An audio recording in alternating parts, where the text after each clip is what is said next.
Water, an inorganic, transparent and odorless chemical substance that covers 70% of the known Earth's surface.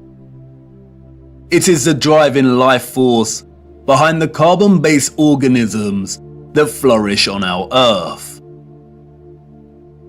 It borders and separates our lands and collects and solidifies at the inner and outer regions of our flat, stationary realm. God should have sent a message to the inhabitants of Earth and been precise and told them to watch the water, to meditate on its function and natural laws, because in their time a great deception would be cast over them, like a cold shadow of an unknown, nefarious king.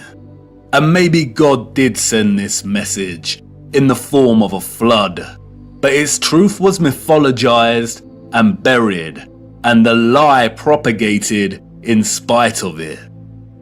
Resting water does not curve and convex.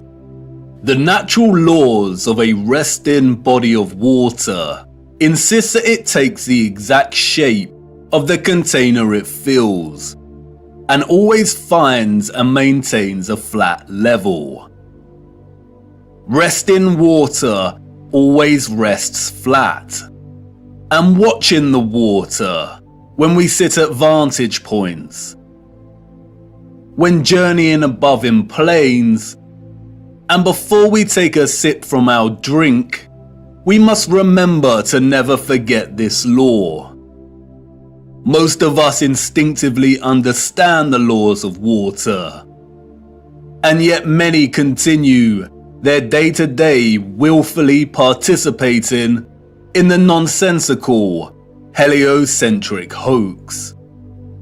But for us that know that our Earth is not a spinning planet in an infinite vacuum of space, the ones that have studied the sun diligently and realize that it is the sun that is moving and not the Earth, the ones that have plotted the illogical routes of flight paths on a globe model and concluded that the model is incorrect, the ones that know that the laws of density govern the rise and fall of objects and have studied vanishing points, the ones that have forsaken conventional telescopic lenses, pondered rainbows, sundogs, and the stars above us know that we reside within a dome firmament and there exists water above us, and the ones that understand that our entire enclosed Earth system is governed by electromagnetism, frequency,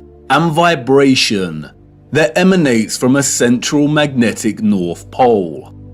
We are the ones that scratch our heads and wonder how on earth we got in this heliocentric mess in the first place.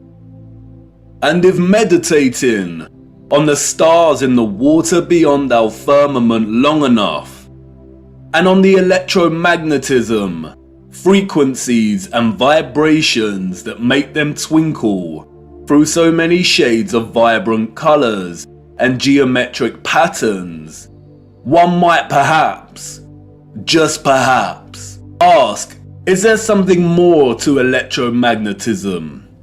Something that has been missed or overlooked? Something untold or hidden? Electromagnetism is a fundamental force of Earth. The electromagnetic field takes the form of a torus in which all electromagnetism, frequency and vibration flows. A toroid is a revolving surface that takes the shape of a donut. Toroidal inductors and transformers are central to generating electric energy. There are many ways in which electromagnetism can be produced. We've looked at some before. We know that a magnetic field can produce electricity. and that electricity can produce a magnetic field. It works both ways. Magnetism and electricity are inextricable. It is a dance of polarity. Electric charges either repel or attract each other. Magnetic poles attract or repel one another. For every North Pole, there is a corresponding South Pole. An electric current passing inside a wire creates a corresponding magnetic field outside of the wire. And an electric current is created in a loop of wire when it is moved toward or away from a magnetic field. Horseshoe magnets are powerful permanent magnets. Due to their shape, in which both magnetic poles are close together, a powerful, strong magnetic field is produced.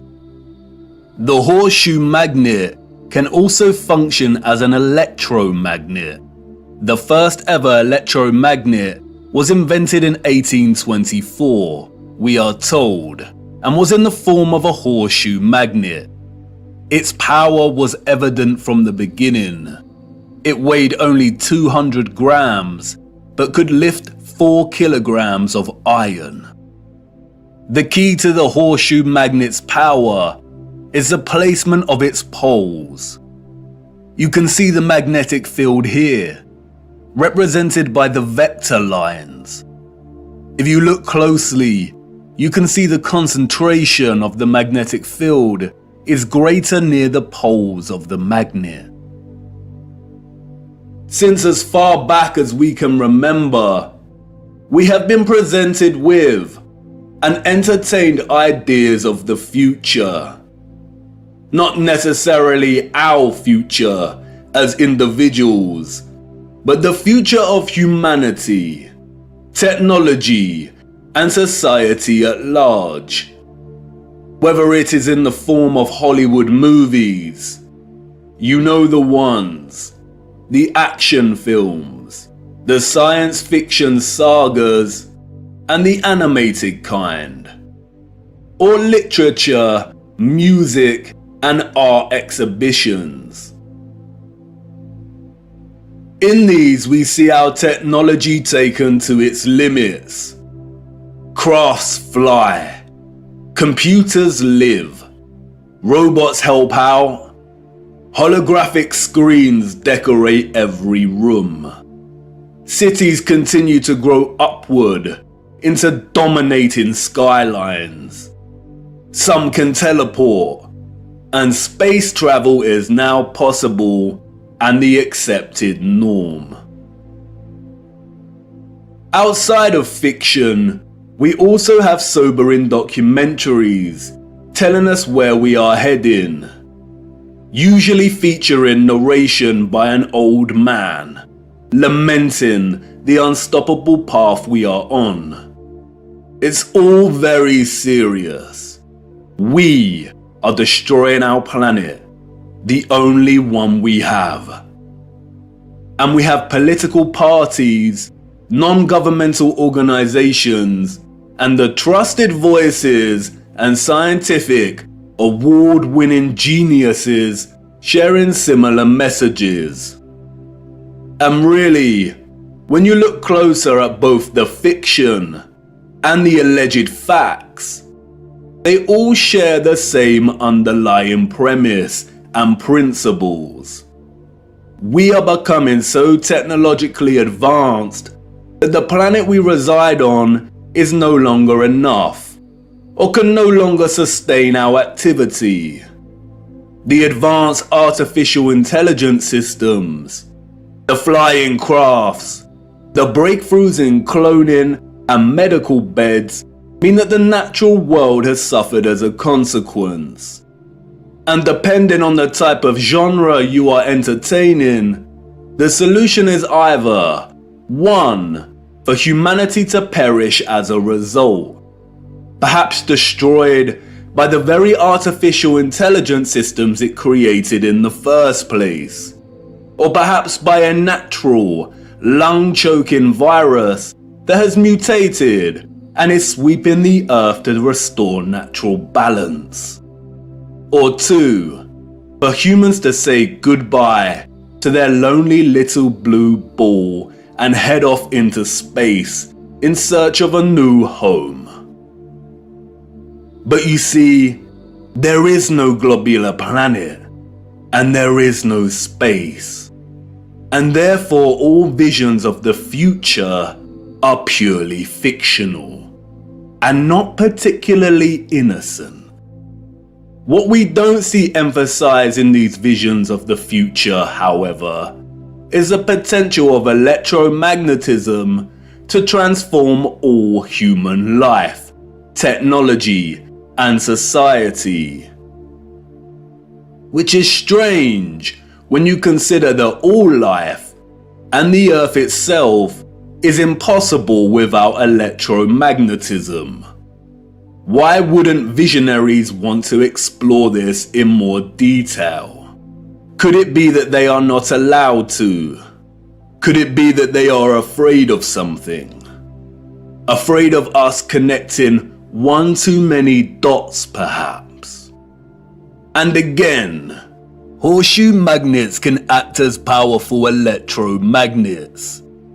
If a civilization was to advance technologically through the use of electromagnetism, then the horseshoe magnet would certainly have a tremendous role to play in that development.